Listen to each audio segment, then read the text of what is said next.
itu semua burung keluar untuk mencari makanan. Apabila burung-burung itu kembali ke sarang, kaki getah. Kebetulan kaki raja burung telah berdekat getah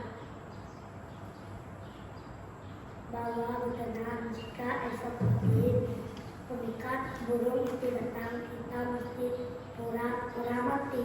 Nah, tidur.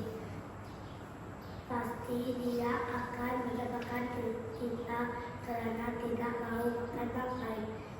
Namun janganlah terbang dulu hingga kita semua dijebak ke tanah. Ternyata kata-kata raja burung itu benar.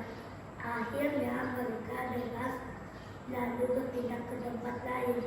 Mereka mengucapkan ribuan terima kasih kepada raja burung yang pintar itu.